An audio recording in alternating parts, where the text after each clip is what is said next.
Ruling, a jury unanimously found Donald Trump guilty on 30 counts of falsifying business records. Now, the criminal case hinged on the testimony and the evidence of the trial's narrator, Trump's fixer turned foe, Michael Cohen. And Michael Cohen joins us here now. He's the author of Disloyal, the true story of the former personal attorney to President Donald J. Trump, and Revenge, how Donald Trump weaponized the U.S. Department of Justice against his critics. He's also the host of the Mea Culpa and Political Beatdown podcasts. Thank you, Michael Cohen, for joining us. I seem so busy, don't I? I'm actually really not. Just a busy guy. So I wanted to set a little context here, because when this all began for you, in many respects, at that time, Trump is in the White House. You had got caught up in this thing, were on your way to prison.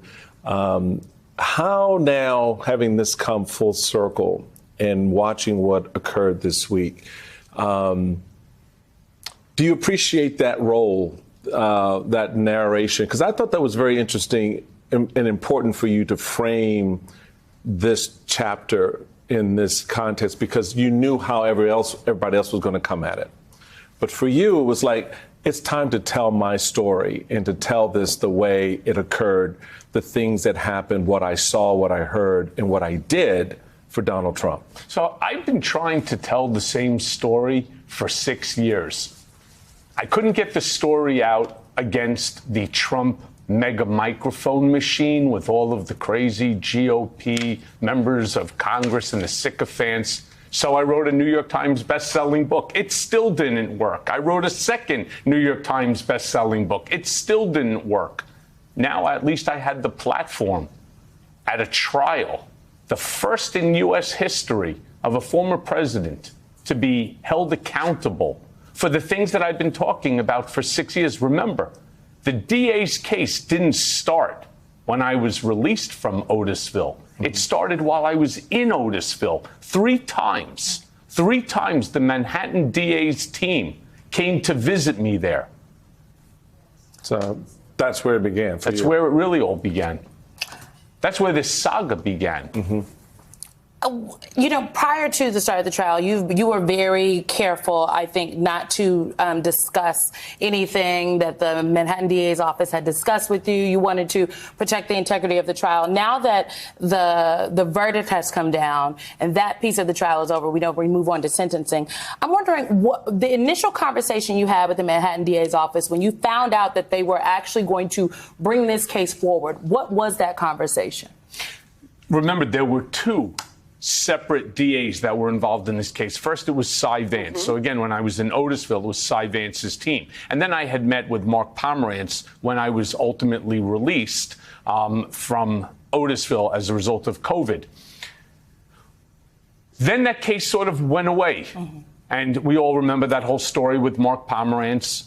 And then Alvin Bragg became the district attorney, and he took up the mantle. But he was looking at a different set of charges than what Cy Vance was looking at. And a lot of people, myself included, were very disappointed because they believed that there was more than enough in the other set of charges to come against Trump and hold him accountable for those crimes.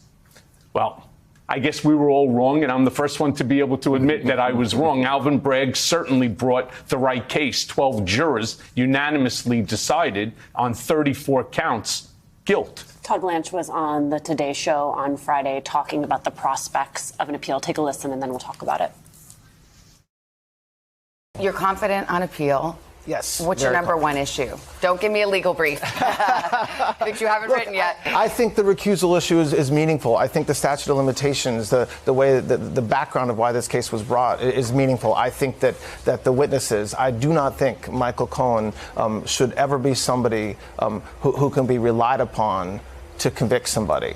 You're part of the case. Now you get to be part of the appeal. Oh, thank you very much, Todd. You know, I have a name for Todd. I do Blanche. know. It's called Sloat, stupidest lawyer of all time. Let me be very clear, Todd, all right, because I'm sure he's watching like everybody else. I mean, great ratings, by the way. Right, Thank you.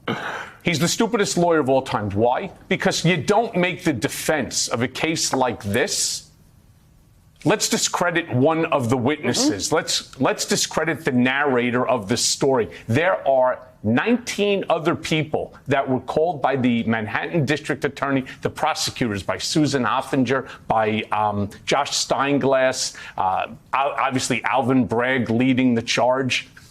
19 people testified, which all corroborated, again, the narrative of my story. What I had been saying, again, for 6 years, corroborated by 19 independent people, some of whom, by the way, worked for Trump and still remain loyal to him. Is it your instinct, though, that they had trouble formulating an alternative defense, or is it your instinct that Donald Trump was calling the shots and said, just go after Cohen? Combination of both. Yeah, I think so. Guaranteed, it's all predicated around Donald Trump calling the shots. I've seen him do it going back to 2007 when I started working for him. He calls the shots. It's the wrong thing to do. You don't allow your client to dictate to you the terms of your defense, especially when you're talking about something as important as this case. What you do is you turn around and you let them create the defense. You could participate in it as a client, but you don't dictate the terms of the defense. It is, again, stupid, which is why I call him the sloth.